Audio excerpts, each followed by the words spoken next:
या माध्यमातून मी महाराष्ट्राच्या नागरिकांना पण विनंती आवाहन करेन की आपल्याही काही या संदर्भातल्या सूचना असतील तर त्या आपण या कायद्याच्या संदर्भातल्या ठेवाव्यात. मी तात्काळ माहिती घेईल आणि तसं जर त्यांनी केलेलं असेल तर त्यांना फोटो काढण्याच्या संदर्भात सूचना करेन. मला वाटतं की आज काही तरुण तिकडे बंगल्यावर आले होते आणि या संदर्भामध्ये ते त्यांच्या भावना त्यांनी ठेवल्या. मी त्यांना समजून सांगितलं की बाबा शाळेत जात असताना खूप गर्दी घेऊन जायचं, अगदी कॅमेरे घेऊन जायचे, तिथे लहान विद्यार्थी असतात, काही ठिकाणी विद्यार्थिनी असतात. तुम्हाला काही ठिकाणी स्वच्छता गृह व्यवस्थित नाही किंवा शाळेची अवस्था व्यवस्थित नाही किंवा काही चांगल्या सूचना असल्या तर तुम्ही कळवा, त्याचं स्वागत आहे. परंतु काहीतरी मग जाणून बुजून, आता एका ठिकाणी त्या शाळेचेच विद्यार्थी होते परंतु असं त्याला जसं आरोपीच्या पिंजऱ्यात उभं करून असं दाखवलं गेलं की दुसऱ्या शाळेचे विद्यार्थी इकडे घेऊन बसवलेले आहेत आणि ते नंतर सिद्ध झालं की ते शाळेचेच विद्यार्थी होते. तर मी त्यांना सांगितले की असं करणं योग्य नाही. राहिला विषय तर तुम्ही काही चांगल्या सूचना केल्या, तिथे शाळा व्यवस्थापन समिती आहे त्या गावाची, त्या भागाची. माझी तुम्हाला विनंती आहे, टोकडे गावाची शाळा बघायला जाऊ आपण, जिल्हा परिषदची. ते सांगतो ना मी, आपण शाळा बघायला जाऊ ना. दप्तरच्या संदर्भामध्ये खरं म्हणजे मागच्या वर्षालाच त्याचं प्रारूप आपण तयार केलं होतं आणि चालू वर्षाला शाळा सुरू होत असतानाच ते दप्तर देण्याचं नियोजन करण्यात आलेलं होतं. परंतु त्या दप्तराच्या संदर्भामध्ये काही न्यायालयीन बाबी झाल्या आणि त्याच्यामध्येच माझ्या माहितीप्रमाणे काही महिने त्याच्यात गेले, त्याच्यामुळे तो विषय थांबलेला आहे. पहिला एका गणवेशाचे पैसे शाळा सुरू होण्याच्या आधीच 15 दिवस 3 आठवडे त्या ठिकाणी वितरित करण्यात आलेले आणि जवळपास महाराष्ट्रामध्ये 90% जास्ती निधी त्या ठिकाणी वितरित करण्यात आलेला होता. आणि त्याप्रमाणे गणवेश पण काही शाळा जर सोडल्या तर गणवेश खरेदी, कारण ती शाळा व्यवस्थापन समिती आणि मुख्याध्यापक त्यांच्या पातळीवरच ती होत असते आणि तो गणवेश सुद्धा क्वालिटीमध्ये घेतला पाहिजे. यासाठी चालू वर्षाला त्या जिल्ह्याचे जिल्हाधिकारी, मुख्य कार्यकारी अधिकारी, सीओ आणि पोलीस अधीक्षक यांच्या मार्गदर्शनाखाली ते गणवेश खरेदी करा असा शासन निर्णय पण त्या ठिकाणी काढण्यात आलेला होता. आता राहिला दुसऱ्या गणवेशाचा जो काही निधी आहे, मला वाटतं की आता 2-3 दिवसापूर्वीच तो निधी प्राप्त झालेला आहे आणि कदाचित तो शाळा व्यवस्थापन समिती आणि मुख्याध्यापकांना काही कदाचित वर्गही झाला असेल किंवा आता प्रोसेस मध्ये असेल. त्या जिथे गणवेश चांगला नाही त्याला लॅब मध्ये पाठवणं आणि लॅबचे रिपोर्ट आल्याच्या नंतर तिथे कारवाई करायच्या त्या परिपत्रकामध्येच त्या सूचना होत्या. नाही, त्या संदर्भात तर मी माहिती घेईल, परंतु जो काही पोषण आहार आहे तो गुणवत्तापूर्ण क्वालिटीमध्ये असला पाहिजे अशा सूचना करण्यात आलेल्या आहेत. माझ्या मतानुसार त्या सर्टिफिकेट जेवढं महत्वाचं आहे त्याच्यापेक्षा प्रॅक्टिकल महत्वाचं आहे. म्हणजे तो पोषण आहार तेवढ्या क्वालिटीचा जाणं हे महत्वाचं आहे. नाही, पोलीस प्रशासनाने जर असं निदर्शनास आणून दिलं तर जे अधिकारी या चौकशीला सहकार्य करत असतील त्यांच्यावर त्या ठिकाणी कठोर कारवाई केली जाईल. कदाचित हा वेगळ्या विभागाचा विषय असेल, तत्र विद्यार्थ्यांचा विषय म्हणून मी त्याचं माहिती घेतली. आणि जिथे आपल्या विभागाची गोष्ट सांगतो, जिथे संस्थेच्या ट्रस्टींमध्ये वाद असतील तर तिथली भरती करताना म्हणजे शिक्षण विभागाने पुढाकार घ्यायचा आणि तिथली भरती करायची, हा निर्णय विभागाने केलेला आहे. नाही, काही ठिकाणी 1-2 विद्यार्थ्यांचा हा विषय, ही वस्तुस्थिती आहे. परंतु त्या तालुक्याचे तहसीलदारांना त्याचा सर्व खातरजमा करून घेणं तसे त्यांना अधिकार आहेत आणि त्या पद्धतीने तो विषय मार्गी लागू शकतो. दुःखद घटना झाली असेल तर ती निश्चितपणे आपल्या सर्वांच्यासाठी दुःखदायक आहे. मी स्वतः जे काही ज्या विभागाशी संबंधित तो विषय असेल त्यांना मी स्वतः त्या ठिकाणी बोलेन आणि पाठीमागच्याही काळामध्ये जेव्हा माननीय मुख्यमंत्री महोदयांनी या संदर्भात बैठक घेतली होती तर सर्व विभागांनी एकमेकांशी संवाद ठेवला पाहिजे अशी सूचना त्या बैठकीमध्ये मी स्वतः पण केली होती. आणि मला वाटतं की समजा एखाद्या रस्त्याचं काम सुरू करायचं आहे तर दोन्ही तिन्ही डिपार्टमेंट जर एकत्र बसले, पोलीस प्रशासनाला पण जर सोबत घेतलं तर मग काही कालावधी करता भले 15 दिवस 3 आठवडे जो काही कालावधी महिनाभर त्या रस्त्याच्या कामासाठी लागणार आहे तोपर्यंत डायव्हर्शन असेल किंवा वन वे रस्ता करण्याचा विषय असेल, जर पोलीस प्रशासनाला पण जर आपण सोबत घेतलं तर त्या पद्धतीने तो विषय मार्गी लागू शकतो. आता हे ज्या रस्त्यावरचा खड्डा असेल तर त्या विभागाला मी स्वतः बोलेन. मला वाटतं की मागच्या एक वर्षभराच्या पासून या विषयावर विभागाचे अधिकारीगण त्यांनी अभ्यास केलेला आहे. जसं मी आता बोललो की केंद्र शासनाचेही मार्गदर्शन आणि इतर राज्यांमध्ये पण जिथे जिथे या संदर्भातले काही नियम प्रस्थापित केलेले आहेत तर त्या सर्व गोष्टींचा एक गोषवारा करून हे प्रावधान त्या ठिकाणी करण्यात आलेलं आहे. नाही, पाठीमागच्या काळातलं तर मला खूपशी जास्त माहिती नाही, परंतु मागच्या काही अधिवेशनमध्ये आणि आपण पाहतो की काही ज्या घटना झालेल्या आहेत आणि त्या पार्श्वभूमीवर आता हा अतिशय महत्वाची बाब आपल्या पालकांच्या हिताच्या दृष्टिकोनातून आणि विद्यार्थ्यांच्या हिताच्या दृष्टिकोनातून आणि म्हणून हे प्रारूप त्या ठिकाणी ठेवण्यात आलेलं आहे आणि शासनाचा मानस आहे की येणाऱ्या अधिवेशनमध्ये दोन्ही सभागृहांमध्ये चर्चा करून हा कायदा आपल्याला पारित करायचा आहे. जे असं करतील कदाचित त्या शाळेंची म्हणजे त्याच्यामध्ये ऑलरेडी शाळेंची पण मान्यता रद्द केली जाईल.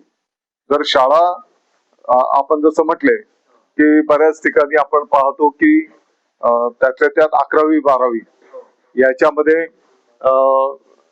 विद्यार्थी एका कॉलेजमध्ये प्रवेश तिकडे घेतात आणि मोठ्या प्रमाणात क्लासेस मध्येच त्यांची उपस्थिती असते आणि म्हणून पालकांना कॉलेजची फी भरावी लागते आणि इकडे क्लासेसची पण फी भरावी लागते. शासन म्हणून म्हणाल तर त्या कॉलेजच्या जो काही स्टाफ असेल जे अनुदानित असतील शासनाचे असतील तर तिथला वेतन बाकीच्या ज्या काही बाबी आहेत त्या ऑलरेडी शासनाला त्या पण कराव्या लागतात आणि म्हणून या सर्व गोष्टींचा विचार याच्यामध्ये करण्यात आलेला आहे. त्याच्यावर सुद्धा आता जेव्हा सभागृहामध्ये चर्चा होईल तर मला वाटतं की साधारणपणे फी पण काय असली पाहिजे या सर्व सूचना त्या ठिकाणी आपले सर्व सन्माननीय लोकप्रतिनिधी ठेवतील त्याप्रमाणे त्याचा निर्णय केला जाईल. मला वाटतं की मी प्रारूप मध्ये माहिती देत असताना सांगितलं की जे ऑलरेडी शिक्षक प्राध्यापक ऑलरेडी कार्यरत आहेत तर ते क्लासेस मध्ये भाग घेऊ शकणार नाही. मला वाटतं की मी माहिती देताना सांगितलं की किमान 25च्या पुढची विद्यार्थी संख्या आताच्या घडीला जे काही इतर राज्यांमध्ये किंवा आपल्याला केंद्र शासनाचे जे काही मार्गदर्शन आहे आणि फी घेऊन जिथे हे क्लासेस घेतले जातात. आता घरामध्ये जरी घेत असेल आणि तिथे जर लहान आता हे पण मी माहिती दिली की किमान 13 वर्षाच्या पुढीलच विद्यार्थी तिकडे अपेक्षित आहेत आणि म्हणून सभागृहामध्ये जसं आता आपण काही प्रश्न ठेवतायत तर सभागृहामध्ये या संदर्भामध्ये आणखी सविस्तर चर्चा त्या ठिकाणी होईल. काही दुर्दैवी घटना पण आपण झालेल्या बघितलेल्या आहेत. क्लासेसच्या त्या कॅम्पसमध्ये. तर या सर्व गोष्टीचं प्रावधान कन्सिडर करून हा कायदा त्या ठिकाणी केला जाईल. मी तेच सांगितलं आपल्याला की भौतिक सुविधा त्याच्यामध्ये या सगळ्या गोष्टी आल्या की किती जागा असली पाहिजे, किती विद्यार्थी असणार आहेत, त्या प्रमाणात स्वच्छतेची व्यवस्था आहे का, अगदी काही बाबा एखादं काही फायर फायटिंगचं सुविधा प्रावधान तिकडे केलेलं आहे का, या सर्व गोष्टीचा समावेश त्याच्यात आहे. मला वाटतं की अंगणवाडी म्हणजे खाजगी याच्यात प्ले ग्रुपच्या संदर्भातलं आता त्याचंही काही काम प्रगतीपथावर आहे. त्याची पण नियमावली तयार करण्याचं काम प्रगतीपथावर आहे. आता पहिलीच्या खालचे जे वर्ग आहेत ते पण येणाऱ्या काळामध्ये जिथे आता पहिलीपासूनची शाळा आहे त्याला ते जोडले जाणार आहेत की जेणेकरून लहान बाळांमध्ये अनुकरण आणि ग्रास्पिंग हे एक म्हणजे जेवढे विद्यार्थी असले तर ते त्याचं अनुकरण करत असतात. आणि म्हणून जिथे पहिलीपासूनची शाळा आहे तर तिथे जर आपण बालवाडी ज्या काही बालवाटिका आहेत ते जर तिकडे ठेवले तर त्यांना शब्दांची ओळख, अंकगणित हे लवकर ग्रास्पिंग होत आहे. नाही, मला वाटतं की लहान बाळांच्या मानसिकतेचा विचार करून हे फक्त महाराष्ट्रात आपण करतो आहोत अशातला भाग नाहीये. इतर राज्यांनी पण जे काही प्रारूप केलेलं आहे ते पण आपण सरासरी ती घेतलेली आहे. शेवटी त्यांचे जे काही वय आहे त्यांचे शाळेमध्ये पण ऑलरेडी त्यांचा जो काही वेळ जातो त्याच्यामध्ये त्यांना शिक्षण मिळत असते. त्याच्यानंतर घरी आल्याच्या नंतर आपण पण त्यांचा घरी सराव करूनच घेतो. मेजॉरिटी संख्येने हा 11वी-12वीच्या संदर्भामध्ये जी मोठ्या प्रमाणात पालकांच्या तक्रारी असतात तिथे जास्त प्रभावीपणे आपल्याला या विषयावर काम करावं लागेल. पाठीमागच्या अधिवेशन काळामध्ये सभागृहात चर्चा करीत असताना अनेक सन्माननीय सदस्य महोदयांनी खाजगी शिकवणी केंद्र, कोचिंग क्लासेस या संदर्भामध्ये चर्चा झालेली आणि त्या अनुषंगाने महाराष्ट्र शासनाच्या माध्यमातून या संदर्भात कायदा करण्याचं काम, त्याचं प्रारूप तयार करण्याचं काम आता प्रगतीपथावर आहे. साधारणपणे खाजगी शिकवणी केंद्र, कोचिंग क्लासेस, तर याचं एक प्रारूप तयार करून जनतेच्या मतांच्या साठी, त्यांच्या विचारांच्या साठी ते टाकण्यात आलेलं आहे. या प्रारूपामध्ये प्रामुख्याने सर्वसाधारणपणे त्या कोचिंग क्लासेसची नोंदणी करणं अपेक्षित आहे. किमान 25च्या पुढे विद्यार्थी म्हणजे ज्यांच्याकडनं शुल्क आकारणी करून फी घेऊन शिकवलं जात आहे अशा सर्व क्लासेसच्या साठी हे बंधनकारक असणार आहे. 13 वर्षाखालील विद्यार्थ्यांना तिकडे प्रवेश देता येणार नाही. इतर शाळेमध्ये जे शिक्षक बंधू भगिनी आता कार्यरत आहेत त्यांना कोचिंग क्लासेस मध्ये सहभाग घेता येणार नाही. शाळा महाविद्यालयाच्या आवारामध्ये हे कोचिंग क्लासेस चालवता येणार नाहीत. बऱ्याच ठिकाणी आपण पाहतो की फसव्या जाहिराती दिल्या जातात आणि मग अशा खोट्या फसव्या जाहिराती त्या ठिकाणी देता येणार नाहीत. एखाद्या पालकाला जर आपल्या विद्यार्थ्याला त्या क्लासेस मधनं विड्रॉल करायचं असेल, त्या विद्यार्थ्याला त्या क्लासेस मध्ये जायचं नसेल तर त्याच्या शुल्क परताव्याची पण तरतूद त्या ठिकाणी ठेवण्यात आलेली आहे. आणि साधारणपणे ज्या काही भौतिक सुविधा असतात, एका विद्यार्थ्याच्यासाठी साधारणपणे 1 स्क्वेअर मीटर अशा पद्धतीची जागा त्या क्लासेसची तिकडे अपेक्षित आहे. आणि मग इतरही टॉयलेट असेल, इतरही ज्या काही सुविधा लागतात त्या सुविधा पण त्या ठिकाणी असल्या पाहिजेत. विद्यार्थ्यांच्या सुरक्षेच्या संदर्भामध्ये त्या ठिकाणी उपाययोजना असली पाहिजे. आणि साधारणपणे दिवसभरातनं 5 तास हे क्लासेस होऊ शकतील. त्यातल्या त्यात जसं मी बोललो की शाळेच्या आवारात परिसरात ते नको, तर शाळेच्या वेळेत पण ते असायला नको. त्याच्यासोबतच जर कोणी या आता आणखी जनतेतनं जे काही सूचना येतील त्यांचं मनोगत येईल आणि सभागृहामध्ये हा कायदा अंतिम केल्याच्या नंतर जे कोण या उल्लंघन करेल, काही लहान बाबींचं उल्लंघन केलं तर साधारणपणे 1 लाखाच्या पासून तर 5 लाखाच्या पर्यंत दंडाची आकारणी तिकडे केली जाईल. परत जर अशाच पद्धतीचं उल्लंघन केलंय सूचना केल्याच्या नंतरही तर 5 लाख ते 10 लाखाच्या पर्यंत दंडाचे प्रावधान तिकडे ठेवलेलं आहे. आणि काही गंभीर बाबींचं जर तिकडे काही घटना घडली तर 50 लाखाच्या पर्यंतची दंडाची तरतूद त्या ठिकाणी करण्यात आलेली आहे. मला वाटतं की महाराष्ट्राच्या सर्व पालकांनी या संदर्भामध्ये जी काही चिंता व्यक्त केली होती, केंद्र शासनाचं जे काही मार्गदर्शन आहे आणि इतर राज्यांमध्ये पण या संदर्भातले काय नियम केलेले आहेत, सर्वसाधारणपणे याचा विचार करून अभ्यास करून हे प्रारूप तयार करण्यात आलेलं आहे.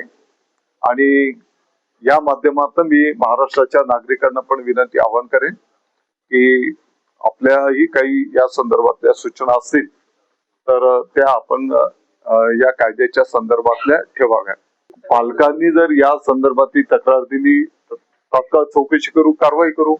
समजा नाव न टाकता जरी त्याने माहिती दिली की बाबा या शाळेमध्ये एवढी फी आकारली जाते आहे, आम्हाला ऍडमिशन नाही करायची तिकडे पण करू शकतो आपण.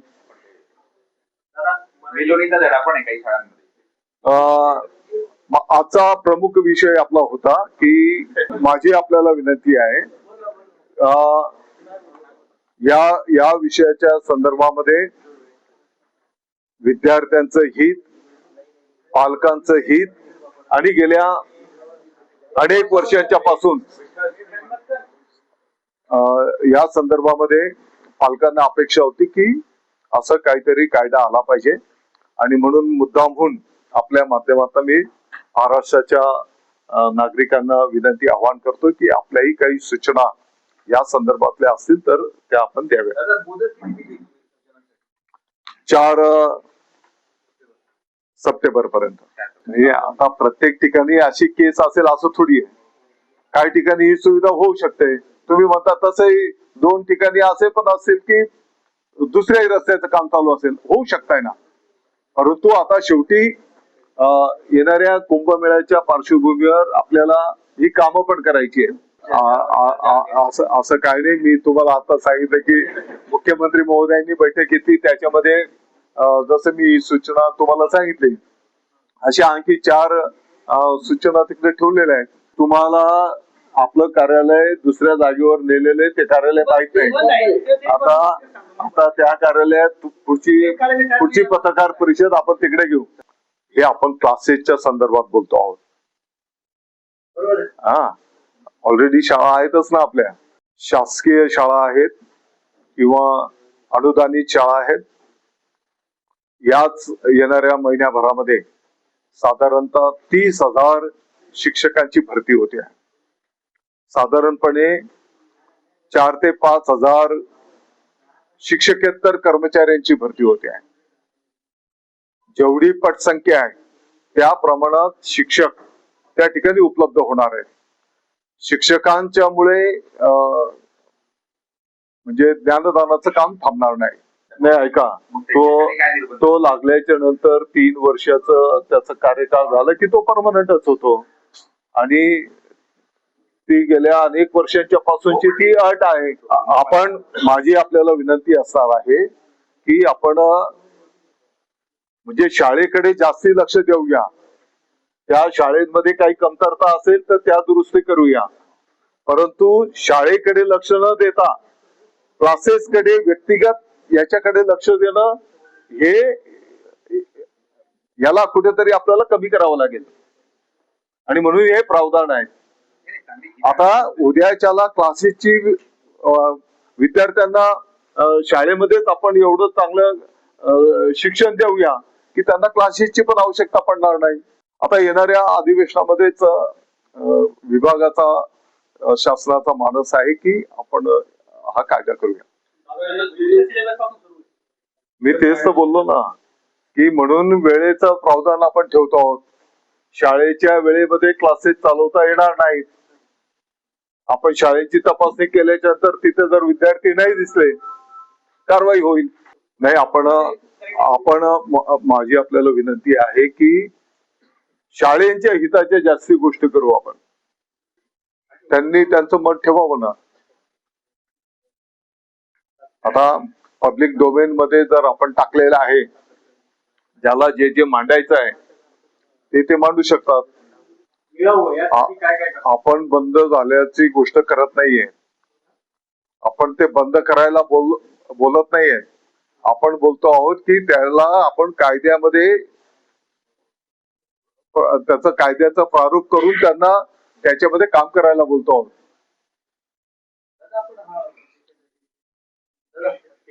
आणि याच्या करताच नाही, आपली गुणवत्ता वाढवणं हे तर आपली जबाबदारीच आहे. ते काही क्लासेसवर अवलंबूनच ते काम करणं काही अपेक्षित नाहीये. परंतु जी वस्तुस्थिती आहे ती पण स्वीकारावी लागेल आपल्याला. तुम्हाला मी याचा फाईल देईल या विषयाची. ती फाईल कधीपासून तुम्ही सांगताय 9 वर्षापासून, मला पाठीमागच्या काळातलं माहित नाही, पण साधारणपणे वर्षभराच्या पासून आपला विभाग या विषयावर काम करतो आहे. मागे 1-1.5 वर्षापूर्वीपासून आपण सगळेजण करतोच आहोत ना. हे आपण गेलेलो नाही शाळेमध्ये. तुम्ही आपण सगळे सोबत गेलेलो आहोत. याच्यामध्ये चर्चा करताना काहींनी तर हे पण काही मनोगत ठेवलं की बाबा काही ठिकाणी पोलीस भरती, इतर भरतीच्याही संदर्भात मला वाटतं की आता हा जो विषय आहे हा वरिष्ठ महाविद्यालयांचा, तर त्या विभागाशी आम्ही संवाद करू.